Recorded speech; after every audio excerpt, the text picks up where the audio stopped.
Türk мамлекеттеринин инвестициялык фондун түзүү зарылдыгы жөнүндөгү идея 2014 жылдан бери күн тартибинде. Акыркы 2 жылда иш ыкчамдады. Мамлекет башчысы Садыр Жапаров инвестициялык фондду Кыргызстанга жайгаштырууну сунуштады. Түрк кеңешинин демилгеси менен түзүлүп, бүгүн биздин колдоого алына турган Түрк инвестициялык фонду өз ара экономикалык мамилелерибиздин реалдуу инструментине айланып, эки тараптуу жана көп тараптуу долбоорлорду ишке ашыруунун механизми катары чоң ролду ойнойт.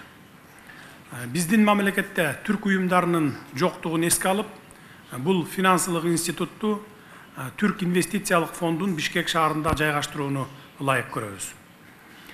Фондду Кыргызстандын борборунда жайгаштыруунун финансылык гана эмес, саясий да мааниси бар. Себеби Кыргызстан түрк кеңешинин негиздөөчүлөрүнүн бири. Ал эми биздин кеңешибиздин негизги документтеринде тең укуктуулукту сактоого жана урматтоого чоң маани берилген. Бул багыттагы иштер байкалаарлык күчөтүлүп, өткөн жумада мамлекет башчылардын саммитинде максатты жүзөгө ашыруу чечими кабыл алынды. Тиешелүү министрликтерге бул каржы институтун 2022 жылдын 1-сентябрына чейин түзүү тапшырмасы берилди. Биз Кыргыз тарабын мурунтан да алуу сүйлөшүүлөрдү жүргүзүп келгенбиз. Бул жолда өзүбүздүн оюбузду айттык. Бардык ошол түрк тилдүү мамлекеттердин кеңешин түзгөн 4 мамлекетте ошол кеңештин ар түрдүү уюмдары бар. Бизде Кыргызстанда гана эч кандай уюм жок эле. Эми Кудай буйрса мен ойлойм, бул түрк мамлекеттердин уюмунун түзүлүшү менен жана инвестициялык фонд түзүлүшү менен инвестициялык фонддун борбору Бишкекте болот го деген үмүттөбүз. Мамлекеттердин көпчүлүгү бизди колдоп атат.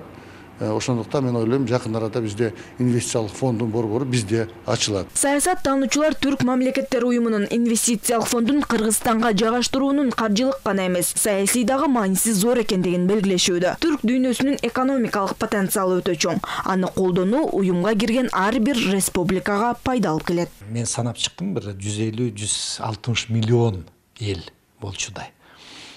Түркия, Азербайджан, Казакстан, Өзбекстан, Кыргызстан, Түркменстан, мына Европанын мүчөсү Венгрия кошулуп атат.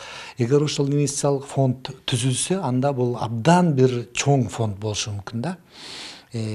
Анан эгер ошол фонддун штаб-квартирасы деп коелучу, баягы башкы кеңсеси Бишкекте болсо, менин оюмча бул өтө маанилүү. Биз үчүн дагы маанилүү. Эми бул жерде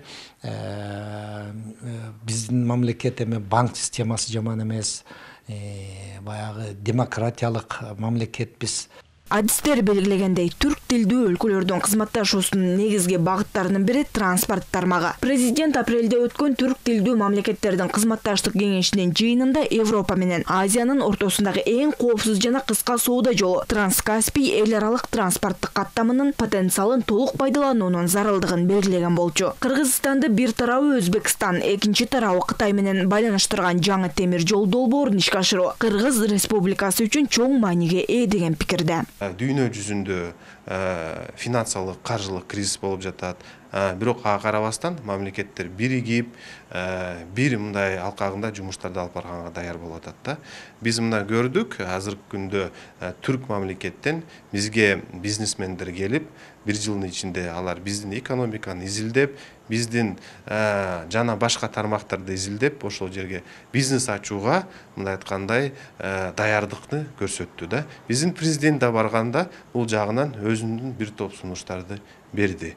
Биздин экономикабыз, биздин саясий кырдаалыбыз бүгүнкү күндө кызматташууга баары менен даярдыкты биз көрсөтүп атабыз да. Мамлекеттердин ортосундагы транспорттук жана коммуникациялык кызматташтыкты күчөтүү менен бирге соода жүргүзүү процесси активдешет деген үмүттө эксперттер. Анткени мамлекет башчылардын чечими менен түрк тилдүү мамлекеттердин кызматташтык кеңешинин макамы жогорулады. Кеңештин түрк мамлекеттеринин уюмуна трансформацияланышы менен башка мамлекеттердин кызыкчылыгы артып, уюмга мүчөлүккө өтүүнү же байкоочулук макамын алууну каалагандардын саны артууда. Бактыгүл Султанбек кызы, Чыңгыз Токторбек уулу, ЛТР, Бишкек.